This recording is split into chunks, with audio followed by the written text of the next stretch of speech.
Chapter 2 From Kaskabe to Nikko. Kaskabe, June 10th.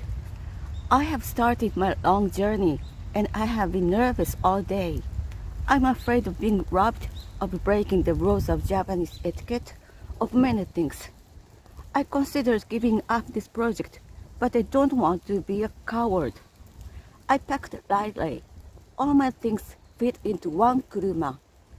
I have a folding chair, which is necessary because there's nothing to sit on except the floor in a Japanese house. They don't even have solid walls for leaning against. I have an air pillow for kuruma travel, a rubber bed, a blanket, and a foldable canvas bed on light poles. It stands 2.5 feet high, protecting me from fleas. For food, I've rejected all advice and simply brought some beef extract, raisins, chocolate, and brandy. I have a few changes of clothes and several books, including Mr. Satow's Anglo-Japanese Dictionary. Nikko, June 13th. This is one of Japan's paradises. There is a saying in Japan, if you haven't been to Nikko, then you cannot use the word kekko, meaning splendid or beautiful. But I'll write about that later. We left the legation at 11 a.m. and reached Kaskabe at 5 p.m. My kuruma runners ran the 23 miles at a good pace. They wear their hair in an ugly fashion. The front and top of the head is shaved. The long hair from the sides and back are tied and lay on top of the head, pointing forward. The samurai used to wear their hair like this, but now it's the style of the lower classes. Outside of Yedo, there were fewer houses. Some were shops or tea houses selling dried fish, pickles, mochi, dried persimmons, rain hats, and straw shoes. As I write it, both the people in the houses here looked poor and shabby. The plain of Edo is full of rice fields with hundreds of men and women working in the water. There are about 9 leading varieties of rice in Japan, all of which required mud, water, and dirty work. Rice is the wealth of Japan, and its revenues are measured in rice. After running cheerfully for several miles, my men stopped at the tea house. They washed their feet and ate rice, pickles, salt fish, and soup. A girl brought me some tea in a tiny teapot. Japanese tea has delicious aroma and flavor. It is refreshing at all times. Milk and sugar are not used. We spent the night at a large crowded yadoya in Kaskabe. It is an old house with about 30 servants in the daidokoro. I took a room upstairs that was completely empty except for the matted floor. Japanese mats, tatami, are as neat and refined as the finest English carpet. It upsets the Japanese to see toothless foreigners step on them with the dirty shoes. But unfortunately, tatami can be a perfect home for fleas. I tried to go to sleep, but I was distracted by people opening the fusuma to look at me. There were noises all around. Someone in the next door played the samisen, someone recited Buddhist prayers. The house was full of talking, and the fire watchman clapped his 2 pieces of wood together all night. Then, near midnight, Ito came and said 2 policemen wanted to see me. This frightened me, but the policemen were so respectful that I immediately felt better. They simply wanted to see my passport. I know, my nervousness will go away with time. Soon, I'll get used to life here. In the morning, we continued to Nikko. After we crossed 2 rivers, the rice fields gave way to wheat fields, along with beans, daikon, and cucumbers.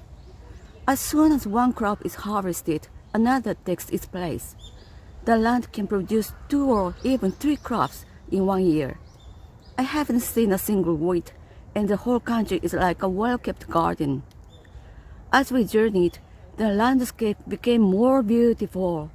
comfortable farming villages nestled among dark green forests, snow-covered mountains peeked over the wonderful hills, Shinto shrines crowded many hilltops, and white and pink azaleas blossomed everywhere. As we neared Nikko, I felt that Japan is truly beautiful. After crossing the Daya Bridge, we arrived at the house where I will stay. Kanaya, the landlord, is a very pleasant man, but I was sad to part with my kuruma runners. They have been very kind to me. They always dusted my dress, filled my pillow with air, and brought me flowers.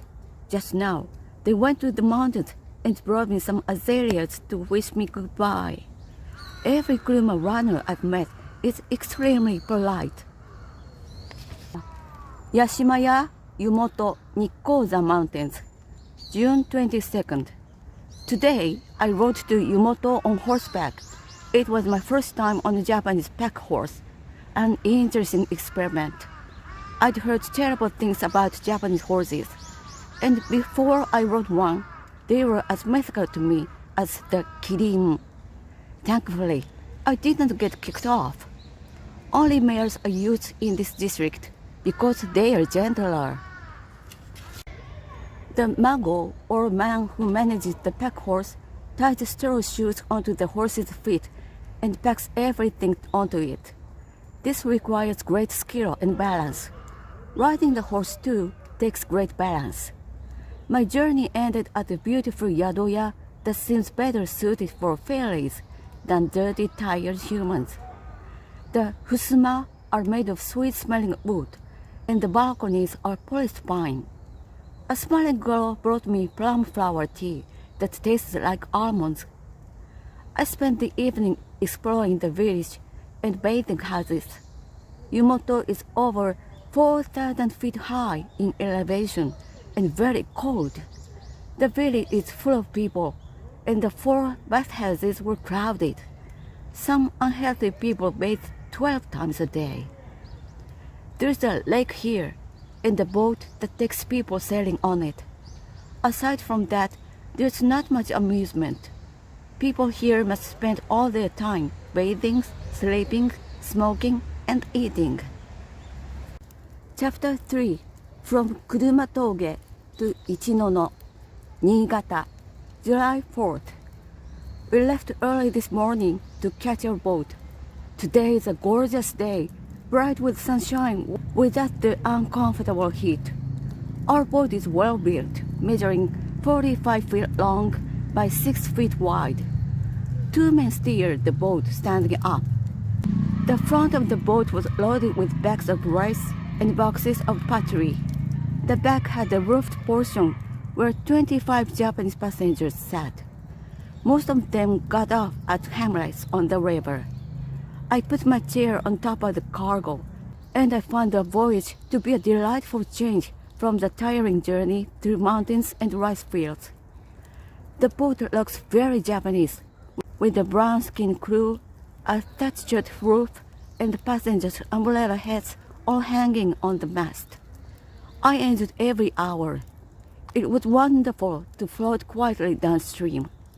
The fresh air was delicious, and the Tsugawa River was lovelier than I imagined. At one point, I thought our way was blocked by some fantastic mountains, but there was an opening through them, just wide enough to let us through.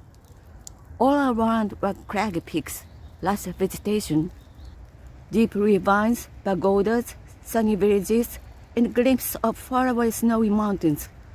It was more beautiful than Quiring or the Rhine. River life is very pretty too. There were plenty of canoes, some loaded with vegetables, some with wheat, others with boys and girls returning from school. Flotillas of sampans with white sails floated by. Except the boatman and myself, no one was awake during the hot, silent afternoon. It was dreamy and delicious. We entered Niigata by one of its many canals. This great city of western Japan is not as beautiful as the surrounding countryside. but I was kindly welcomed by Mr. and Mrs. Fyerson at the church mission house. The house is small, but it's nice to have doors and walls again.